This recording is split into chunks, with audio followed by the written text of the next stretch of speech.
بسم اللہ الرحمن الرحیم۔ السلام علیکم۔ حضرت ابوبکر صدیق کے دور میں ایک شخص ملک شام سے سفر کرتا ہوا آیا اور آپ کی خدمت میں حاضر ہوا اور عرض کرنے لگا کہ آپ امیر بھی ہیں یعنی مالدار بھی ہیں اور امیر بھی یعنی کہ مسلمانوں کے سربراہ بھی ہیں۔ عرض کرنے لگا حضور میرے اوپر قرضہ چڑھ گیا ہے، میری مدد کریں۔ تو آپ اس کو اپنے گھر لے گئے۔ وہ شخص کہتا ہے کہ باہر سے دروازہ تو بہت خوبصورت تھا لیکن گھر پر ایک چارپائی بھی نہ تھی۔ کھجور کی چھال کی چٹائیاں بچھی ہوئی تھیں اور وہ بھی پھٹی ہوئی۔ فرماتے ہیں سیدنا صدیق اکبر رضی اللہ تعالیٰ عنہ نے مجھے چٹائی پر بٹھایا اور مجھ سے کہنے لگے یار ایک عجیب بات نہ بتاؤں؟ میں نے کہا بتائیے۔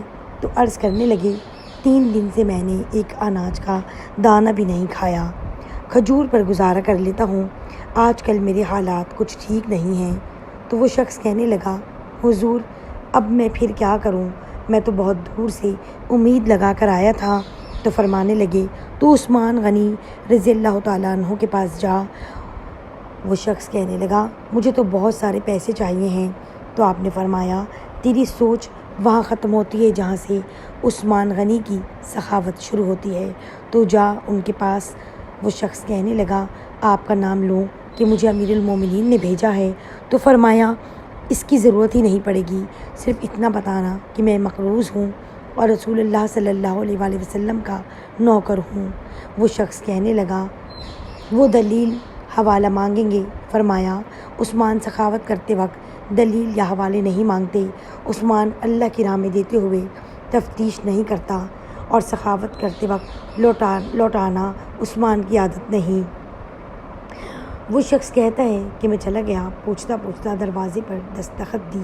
حضرت عثمان غنی کے اندر سے بولنے کی آواز آ رہی تھی۔ وہ اپنے بچوں کو ڈانٹ رہے تھے کہ یار تم لوگ دودھ کے اندر شہد ملا کر پیتے ہو، خرچہ تھوڑا کم کیا کرو، اتنا خرچہ بڑھا دیا ہے، دودھ بھی میٹھا شہد بھی میٹھا ہے، ایک چیز استعمال کر لو، تم لوگ کوئی بیمار تھوڑی ہو۔ وہ شخص کہتا ہے میں نے کہا ابوبکر تو بڑی باتیں بتا رہے تھے، یہاں تو دودھ اور شہد پر لڑائی ہو رہی ہے اور وہ مجھے تو کئی ہزار دینار چاہیے، کیا یہ دے دے گا؟ وہ شخص کہتا ہے کہ میں بھی یہ سوچ ہی رہا تھا کہ اندر سے دروازہ کھلنے کی آواز آئی، وہ باہر آئے اور میں نے کہا السلام علیکم، انہوں نے سلام کا جواب دیا۔ وہ سمجھ گئے کہ میں مسلمان ہوں اور مخاطب ہو کر کہنے لگے معاف کرنا، بچوں کو ذرا ایک بات سمجھانی تھی، آنے میں ذرا دیر ہو گئی۔ ان کا پہلا جملہ ان کے بڑے پن کا مظاہرہ کر رہا تھا۔ پھر وہ دروازہ کھولے اور مجھے اندر گھر بٹھایا اور میرے لیے جو پہلی چیز پیش کی گئی وہ دودھ میں شہد ڈال کر دیا گیا اور پھر کھجور کا حلوہ پیش کیا۔ وہ شخص کہتا ہے کہ میرے دل میں خیال آیا عجیب شخص ہے، گھر والوں کے ساتھ جھگڑا کر رہے تھے کہ ایک چیز استعمال کیا کرو اور میرے لیے 3 چیزیں آ گئی ہیں، لیکن ابھی میرا تصور جمع نہیں تھا۔ میں نے دل میں خیال کیا کہ اتنا تگڑا نہیں جتنا ابوبکر صدیق نے بتایا ہے۔ وہ شخص کہتا ہے کہ کھلانے پلانے کے بعد پوچھنے لگے کیسے آئے ہو؟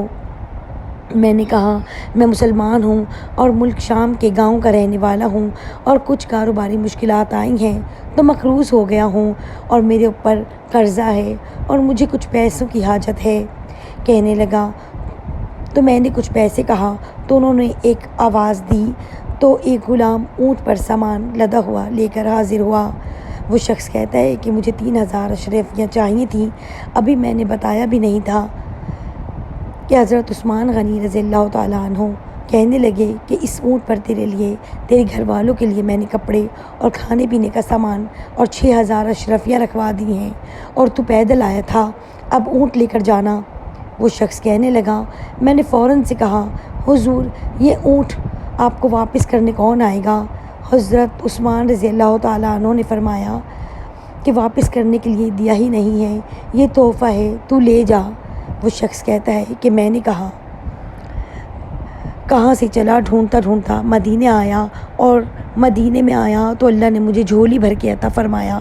کہتا ہے میری آنکھوں میں آنسو آ گئے اور میں نے کہا حضور آپ نے تو مجھے میری ضرورت سے کہیں بڑھ کر نواز دیا ہے، معاف کیجیے گا، میں سوچ رہا تھا دودھ شہد پر تو گھر میں لڑائی ہو رہی ہے۔ تو حضرت عثمان غنی نے کہا کہ اللہ نے جو پیسے عثمان کو دیے ہیں وہ اس لیے نہیں دیے کہ عثمان کی اولادیں عیش مستی کرتی پھریں، میرے مالک نے مجھے نوازا ہے تاکہ میں محمد عربی کے نوکروں کی نوکری کروں۔ وہ شخص کہتا ہے میں دروازے تک گیا تو میں نے کہا شکریہ۔ کہتا ہے ابھی میں نے بتایا نہیں تھا کہ مجھے ابو بکر صدیق رضی اللہ تعالیٰ عنہ نے بھیجا ہے کہ آپ فرمانے لگے کہ شکریہ ابو بکر کا ادا کرنا جس نے تجھے یہ راستہ دکھایا ہے۔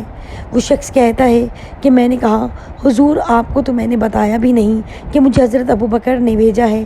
تو آپ مسکرا کر فرمانے لگے چھوڑو آپ کا کام ہو گیا، اس تفصیلات میں نہ پڑھو۔ سبحان اللہ، یہ شان ہے خدمت گاروں کی، سرکار صلی اللہ علیہ وآلہ وسلم کا علم کیا ہوگا۔